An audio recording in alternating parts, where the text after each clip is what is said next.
We begin in stillness, where questions soften and open. Today, we meet Sophia, our companion in this inquiry. Sophia is not a character, but a way of seeing, wisdom personified. Her role is simple: keep us close to life while we think. She asks, "What do you already see and touch? A bench beneath trees, a house of brick and wood, a book of paper and ink, a forest of many trees." Sophia begins with the ordinary, then turns us inward. We break things into parts to understand them. But where does division end? When nothing can be split further, what remains? Not a laboratory command, but a quiet invitation to being. Our journey with Sophia starts here. What is a truly simple thing? Let us imagine two friends, Anna and Leo, sitting in a quiet park on a mild afternoon. The conversation begins with a simple observation. Look at that old oak tree. What is the simplest thing about it? A leaf? A piece of bark? Each splits into smaller bits, cells, atoms, particles. The search for the truly simple, something with no parts, never seems to end. Where does it stop? This puzzle sets the stage for Leibniz. He imagined the ultimate building blocks are not physical things at all. He called them monads. Think of a monad as a point of existence, a simple substance with no parts. You cannot break it or divide it. It is not made of anything else. It just is. A fundamental, indivisible unit of reality, yet not like atoms with parts. The universe is composed of an infinity of monads. Tree, bench, people, even ourselves, aggregates of simple substances. Not extended in space, not matter, but atoms of spirit. Force, perception, not of matter. If monads are points with no parts, are they all identical, blank nothings? No. Each monad is unique by its perception. Every monad mirrors the entire universe from its own point of view. This perception is not always conscious awareness, it's a broader inner life. Stone, a dim, blurred reflection. Plant, a slightly clearer reflection. Animal, more distinct, with memory. Human mind, clearest, self-awareness and reason. The universe fills with infinite perspectives. Nothing is truly dead.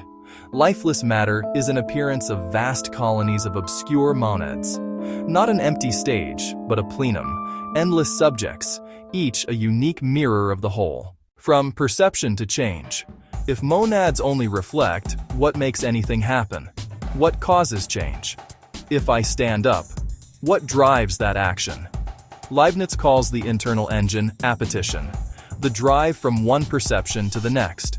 You perceive dryness in your throat, unpleasant. Desire arises, an appetition, for the perception of quenching thirst.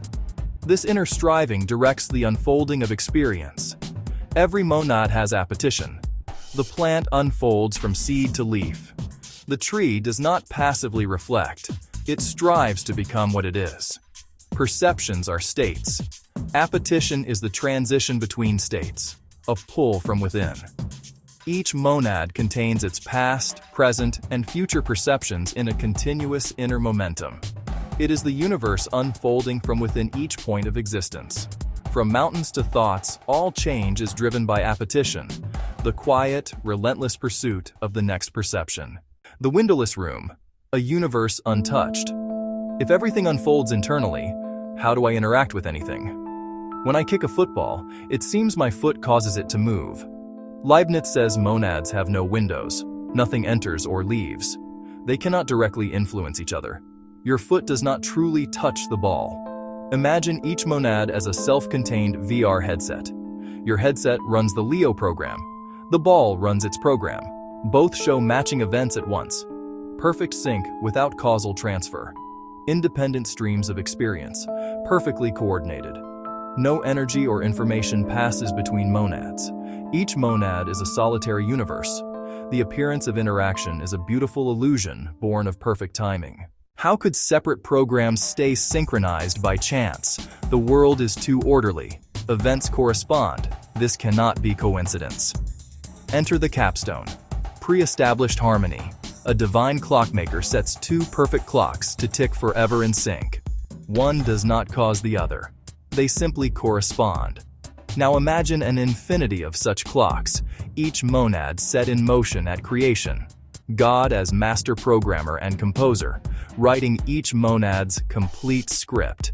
Every script harmonizes with every other, once and for all. Order is not horizontal, A affecting B, but vertical. A higher source harmonizes both. From galaxies to eyelids, choreography within a grand symphony.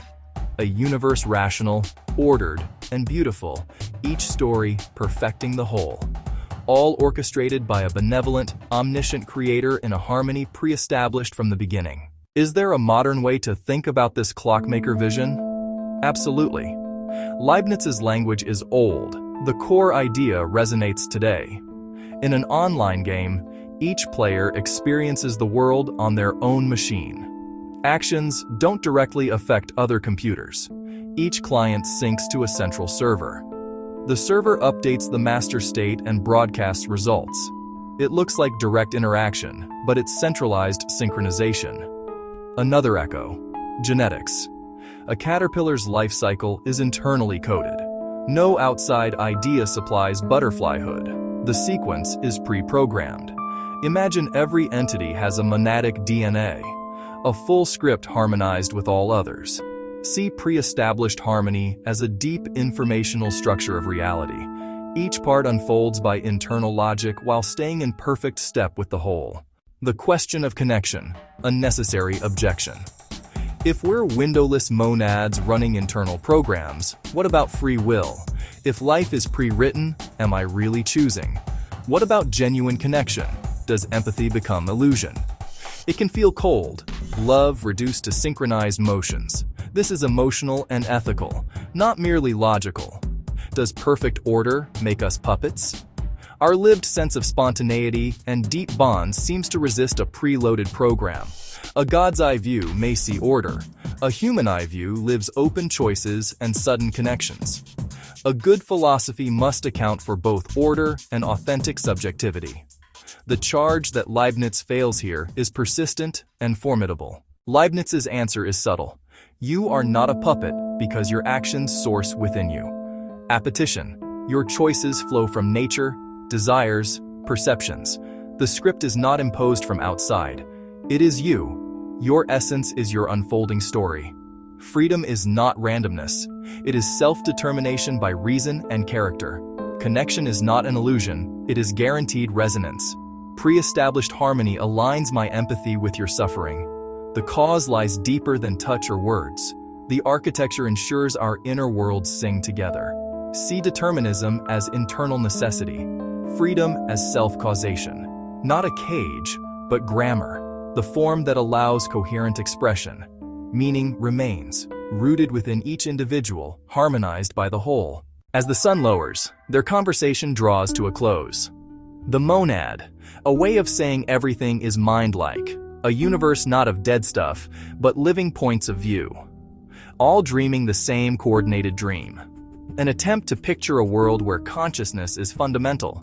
Even a stone, even a distant star, each with an inner perspective, however dim. A mechanical universe becomes a spiritual one, not supernatural but interior. Reality woven from perception and striving. Every monad is a mirror of the universe. The human mind is the clearest mirror we know. The cosmos is reflected within us.